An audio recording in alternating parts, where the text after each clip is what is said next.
हमारी संस्कृति, हमारे संस्कार सदा रहें हमारे साथ। सब्सक्राइब करें तिलक। ब्रह्मा जी ने वर देते समय यदि ये शर्त रख दी कि केवल शिव पुत्र ही मेरी मृत्यु का कारण हो सकता है, तो इसका यह अर्थ नहीं कि शिव पुत्र ही मेरा काल है। यदि वो मेरा काल हो सकता है तो मैं भी उसका काल हो सकता हूं।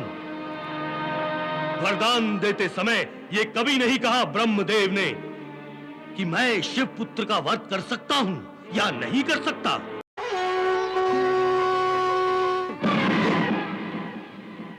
मेरा अंग अंग क्रोध से जल रहा है गुरुदेव।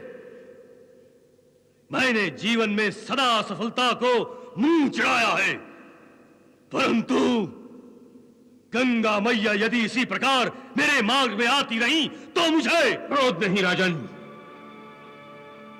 क्रोध नहीं। क्रोध समझ और बुद्धि का नाशक है। क्रोध की आग में जलकर केवल खोया ही खोया जाता है, कुछ पाया नहीं जाता। जब देवी गंगा ने शिवपुत्र के पालन पोषण का भार संभाला है तो अपनी ओर से कुमार की रक्षा तो करेगी ही। अब तुम्हें यह सोचना है कि तुम अपना मनोरथ कैसे पूरा करो, उस शिवपुत्र से कैसे बचो। बचो? ये आप क्या कह रहे हैं गुरुदेव?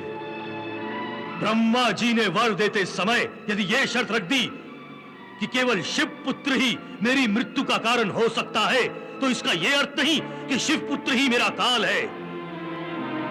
यदि वो मेरा काल हो सकता है तो मैं भी उसका काल हो सकता हूं। वरदान देते समय यह कभी नहीं कहा ब्रह्मदेव ने कि मैं शिव पुत्र का वध कर सकता हूं या नहीं कर सकता। हां, शिव पुत्र, केवल शिव पुत्र ही मेरा वध कर सकता है, कर सकता है और करेगा। में अंतर है गुरुदेव, अंतर है। कर सकता है से करेगा तक पहुंचने का समय मत दो शिवपुत्र को। यही गुरुदेव, मैं भी यही कहना चाह रहा था आपसे कि गंगा मैया कुमार को आकाश गंगा में ले गई है। हाँ राजन, और तुम वहां तक नहीं पहुंच सकते। ऐसे नहीं जा सकता, कोई असुर भी नहीं जा सकता, परंतु शुक्राचार्य का हाथ जिसकी पीठ पर हो वो कहीं भी जा सकता है। आप मुझे आकाश गंगा भेज सकते हैं गुरुदेव, आप मुझे भेज सकते हैं।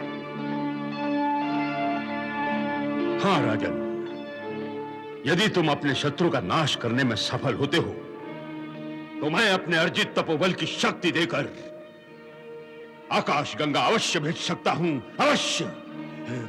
बस गुरुदेव, बस, मैं अनुग्रहित हुआ। मुझे आपके तपोबल की शक्ति चाहिए, शक्ति।